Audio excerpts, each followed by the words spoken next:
Christianity in Africa has millions of followers. Churches rise like cathedrals in nearly every town and village. Gospel music fills the air.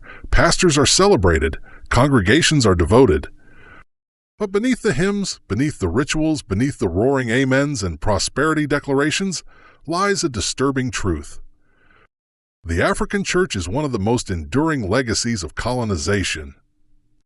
This is not a critique of faith. It is a critique of the form of Christianity that was imported into Africa, not to save our souls, but to enslave our minds. This is the story of how the cross was used to weaken the spear, how Scripture replaced sovereignty, and how many African churches today remain intellectual extensions of European empires. Let's break the silence. Let's examine the sacred. Let's confront the spiritual crisis behind Africa's ongoing psychological captivity. Christianity in its original message speaks of love, justice, compassion, but the version of Christianity brought to Africa was not neutral. It was colonialized, militarized, and weaponized. European missionaries did not come alone.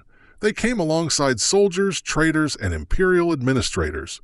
While one pointed a gun, the other offered a Bible, and in many cases, the Bible proved more effective than the bullet.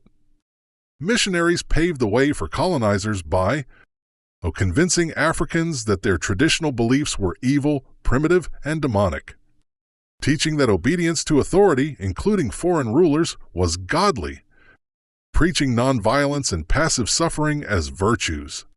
Replacing African cosmologies with European theological frameworks. The result? Africans were disarmed spiritually and psychologically, even before they were conquered militarily. Christianity became the ideological softening agent of empire. As Kenyan revolutionary Jomo Kenyatta once said, "When the missionaries came to Africa, they had the Bible and we had the land. They said, 'Let us pray.' We closed our eyes. When we opened them, we had the Bible and they had the land." Fast forward to today. African churches are no longer run by Europeans. They are led by Africans, but many still preach the same theological frameworks crafted in Europe for colonial purposes. Ask yourself, why are African depictions of Christ still white, blue-eyed, and Eurocentric? Why are African spiritual traditions still demonized in church teachings? Why is blind obedience to authority still celebrated as a virtue? Why is suffering spiritualized instead of confronted? Why is liberation theology almost absent in African pulpits? Instead of becoming centers for liberation, critical thought, and African empowerment, many churches have become spiritual supermarkets, offering false hope, prosperity doctrines, and dangerous escapism. They preach about going to heaven while ignoring the hell African people live through on earth. They teach that poverty is a test from God, while pastors drive luxury vehicles bought from the offerings of the poor. They discourage questioning, intellectual rebellion, or political awareness in the name of submitting to God's will. This is not the faith of the early Christian revolutionaries. This is faith in service of empire, dressed in an African accent. Before colonization, Africa had rich, complex, deeply rooted spiritual systems. From the Yoruba cosmology to Kemetic philosophy, from Zulu ancestral rites to Akan spiritual ethics, African societies were guided by indigenous wisdom, a deep connection to nature, communal rituals, and the idea that the divine resides within us and among us. But colonial Christianity dismissed these belief systems as demonic. Priests burned sacred symbols, traditional healers were hunted, drums were silenced, shrines were destroyed.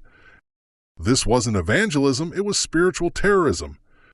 The erasure of African spirituality wasn't just about religion, it was about severing our memory, our identity, our sense of power. By calling our ancestors pagan, colonial Christianity disconnected Africans from their own roots, creating generations who would rather worship a blonde savior than honor their own history.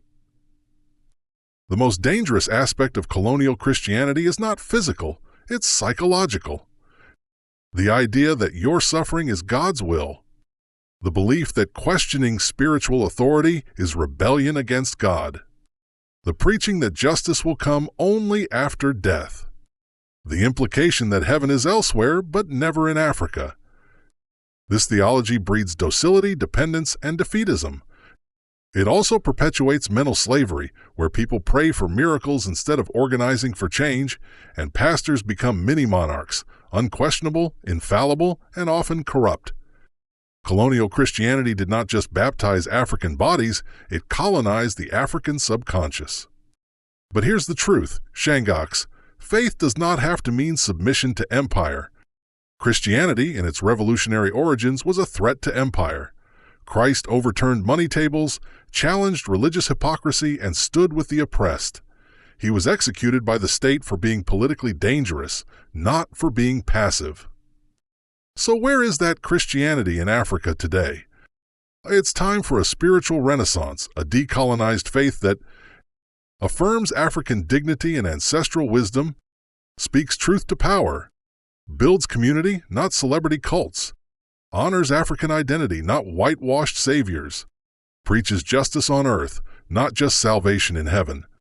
It's time for African churches to stop being extensions of Rome and London and start becoming agents of African rebirth. We are not calling for the abandonment of faith. We are calling for the rebirth of an African theology rooted in truth, justice, and liberation. A theology where African languages, histories, and philosophies are not just tolerated, but centered. Where spirituality heals rather than hides injustice. Where the sacred becomes a weapon for freedom, not a drug for obedience. If your faith teaches you to obey oppression, it is not holy, it is hijacked. If your pastor tells you to wait for heaven, but says nothing about reclaiming your land, your mind, and your power, then your church is part of the problem. Well, it is time to decolonize the altar, free the African spirit, and reclaim the divine on our own terms. Power Africa is not just about political liberation, it's about spiritual sovereignty, because without mental freedom, there is no true freedom.